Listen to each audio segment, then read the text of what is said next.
Donc on va parler de crypto, Web3, métaverse et d'enjeux pour les entreprises, parce que vous allez voir, on fait des choses intéressantes sur ce sujet. Bon, rapidement, quelques mots sur CoinHouse. Vous nous connaissez sans doute, on est une plateforme française, on est né en 2014. À la base, on était partie du groupe Ledger, on était la même société. On a levé pas mal d'argent ces dernières années, 40 millions d'euros cette année, et on est un acteur qui se différencie notamment par rapport aux exchanges en n'étant justement pas un exchange, c'est-à-dire pas une place de marché, on n'opère pas un order books. Nous, en fait, on permet à des gens d'acheter et de vendre comme quand vous allez voir votre banque et vous achetez ou vous vendez des actions, des titres divers et variés. On est un broker dealer, on adresse des clients entreprises et des clients particuliers. Et on est un broker qui en plus fait de la conservation de crypto. C'est-à-dire qu'on a tous les systèmes de sécurité pour assurer la conservation. On n'utilise pas les cryptos de nos clients. Quand les clients ne les utilisent pas, elles sont tout simplement enfouies dans des systèmes qu'on appelle dits de cold storage, qui ne sont manipulables que par un nombre limité de personnes en utilisant des systèmes qui ne sont absolument pas connectés à Internet. Et c'est ce qui fait qu'aujourd'hui, on a d'ailleurs pas mal de gens qui ont déposé de l'argent chez CoinHouse depuis quelques jours parce qu'ils vont y trouver beaucoup plus de sécurité et que ça reste quand même beaucoup plus facile que de manipuler soi-même un wallet. Quelques éléments intéressants. Bon, on supporte un certain nombre de cryptos, on a plutôt une bonne note. Je l'ai dit, on est un broker et on fait de la conservation de crypto. On a une application mobile qui est destinée donc aux particuliers d'une entreprise pour pouvoir acheter, swapper des cryptos, pour pouvoir accéder à des produits crypto financiers. Et on a une différence qui est assez notable vis-à-vis des autres plateformes. C'est qu'on est capable d'accompagner des clients, que ce soit des individus ou des entreprises, avec un modèle dit premium. C'est-à-dire qu'on est capable de mettre des chargés de compte en face de clients pour pouvoir réellement leur apporter des conseils. C'est ce que la loi nous permet de le faire. On est régulé en France, au Luxembourg, en processus de régulation en Espagne, en Italie, en Belgique et en Suisse, et bientôt aussi au niveau de MiCA. Et donc on est donc au niveau européen. Donc on est en mesure d'apporter tous ces conseils, cet apport important cet accompagnement extrêmement important auprès des clients, et notamment dans cette période difficile, les gens ont besoin de pouvoir parler à quelqu'un pour savoir est-ce qu'il faut que je me repositionne sur les cryptos maintenant ou pas, qu'est-ce que vous me conseillez pour la conservation, quel type de placement vous pouvez faire, est-ce que vous pouvez m'expliquer telle ou telle nouvelle crypto ou tel ou tel phénomène, et notamment l'affaire FTX par exemple. Et donc on a ce modèle-là à la fois pour les particuliers, hein, c'est vraiment la clientèle historique, et puis plus récemment, depuis 2 ans et demi, on a développé une clientèle entreprise. Pour être transparent avec vous, au début, c'est plutôt vraiment des PME, voire des entreprises unipersonnelles. C'est souvent en fait une clientèle de particuliers qui vient avec son entreprise. Je suis médecin et je viens avec mon cabinet médical. Je suis dirigeant d'une entreprise et je viens à titre particulier, et je viens aussi au titre de mon entreprise. Et du coup, ça nous a amené en fait à développer des nouveaux services pour ces entreprises, notamment autour des paiements. Et ça nous a amené à quelque chose d'assez différent. Donc, déjà, notre volonté d'accompagner tout le monde dans le monde des cryptos, mais aussi de rentrer dans un univers assez nouveau pour nous depuis environ 1 an, qui est cette fois les grandes entreprises. Quand je parle de grandes entreprises, je sors là de la thématique précédente qui est les cryptos comme thème d'investissement. Donc je peux utiliser les cryptos comme diversification de mon épargne, comme intérêt de pouvoir faire des placements de trésorerie intéressants, innovants, etc.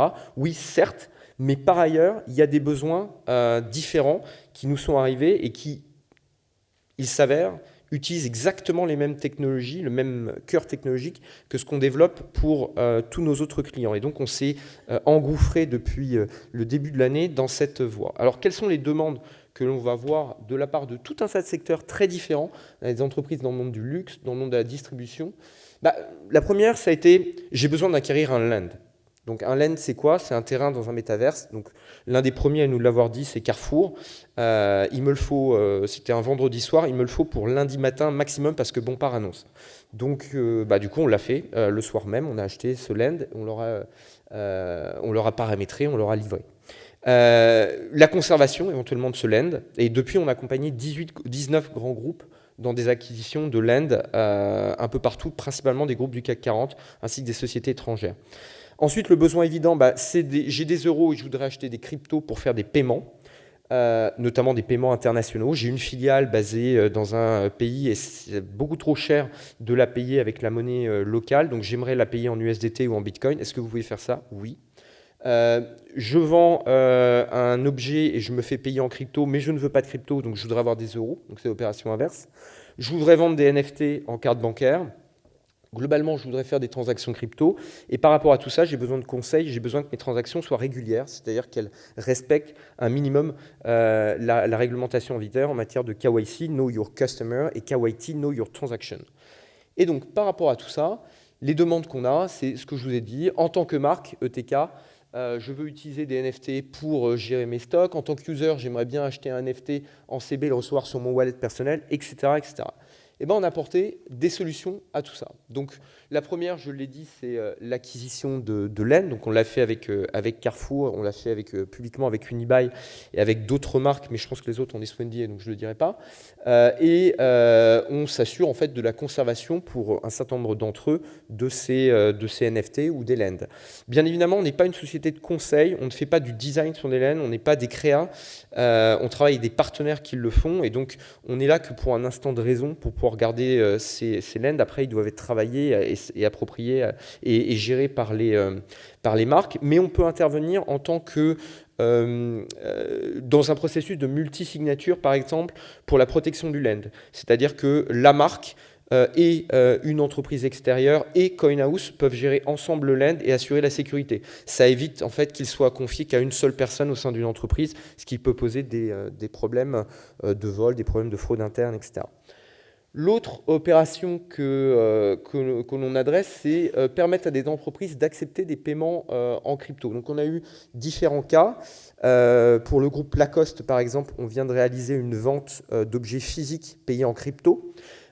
Pour tout un tas d'autres marques, on fait, et ça a été le cas notamment l'un de nos premiers clients pour Guerlain, on a permis la vente des NFT et l'acquisition des cryptos issus de la vente de NFT, puisque les cryptos pouvaient être payés en Tezos. Et Guerlain dit, moi je ne veux pas de Tezos, donc ce que je veux c'est des euros. Donc je veux que dès que vous me mettiez à disposition un wallet Tezos, et dès que les Tezos arrivent dans ce wallet, vous soyez capable de les convertir en euros et de pouvoir m'effectuer ce paiement.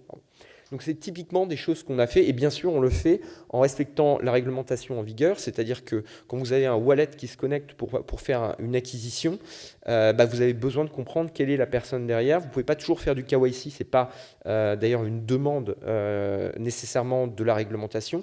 En revanche, nous on insiste très fortement pour faire du KYT, c'est-à-dire pour comprendre si ce wallet qui veut effectuer un paiement chez vous a été teinté ou est teinté, c'est-à-dire qu'il a été utilisé ou il est répertorié par des outils spécifiques ou par nos propres outils comme étant un wallet qui peut avoir opéré sur des transactions illégales, qui peut avoir fait des transactions en Iran, peut avoir navigué sur le dark web, etc. Et dans ce cas-là, on est capable de bloquer la transaction et de bloquer le paiement. Donc du coup, on a créé CoinHouse Solutions. Donc CoinHouse Solutions, c'est vous avez CoinHouse vive les paiements, vive les investissements en crypto, et CoinHouse Solutions vive l'entrée des grandes entreprises dans le monde du Web3, et on fournit toutes ces solutions. Donc tout ce qui est en noir, c'est ce qu'on est capable de fournir, que ce soit du processing de paiement. Donc là, on va concurrencer des gens comme Adyen finalement, mais au lieu de processer un paiement en carte bancaire, on va processer un paiement en crypto. On va gérer le côté transactionnel, KYT, KYC, comme je le disais. Et puis, on va être capable aussi de travailler avec des partenaires pour gérer l'envoi, le retrait, la conservation de NFT. Je passe un peu vite, mais là, vous avez un exemple. Par exemple, on pourrait citer Ariani, par exemple, qui est un de nos partenaires, ou Aura, qui est un de nos partenaires, dans le cas de Guerlain. Donc, Aura fait la création d'un NFT qui est pour le compte de Guerlain, qui est la société, qui est distribué sur une plateforme de Guerlain qui permet d'acheter le NFT qui s'appelait un CryptoBiz, donc un NFT qui a été designé par Yann Arthus Bertrand et qui correspond à une collection particulière de Guerlain pour promouvoir en fait une action environnementale. Le client se connecte avec son wallet à la plateforme, il va acheter en payant en crypto, nous on va analyser la transaction et on va recevoir l'argent dans ce wallet qui est ici.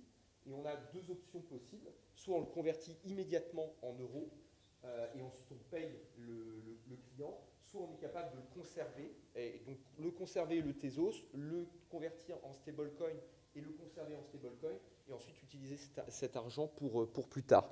Et on est capable aussi de recevoir les cryptos qui viennent des ventes secondaires, c'est-à-dire des royalties qui sont récupérées quand le client revend, une fois qu'il a acheté son NFT, il est capable de le revendre à quelqu'un d'autre, et vous avez une notion de droit d'auteur qui apparaît quand il revend son NFT, la marque qui a créé le NFT peut toucher une commission sur cette vente.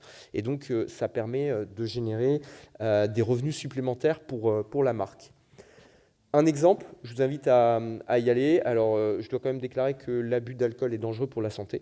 Mais vous pouvez aller sur le château Pape Clément et acheter un NFT. Il vous faudra un wallet Ariani. Vous pourrez l'acheter en carte bancaire et c'est processé et géré par un site de CoinHouse.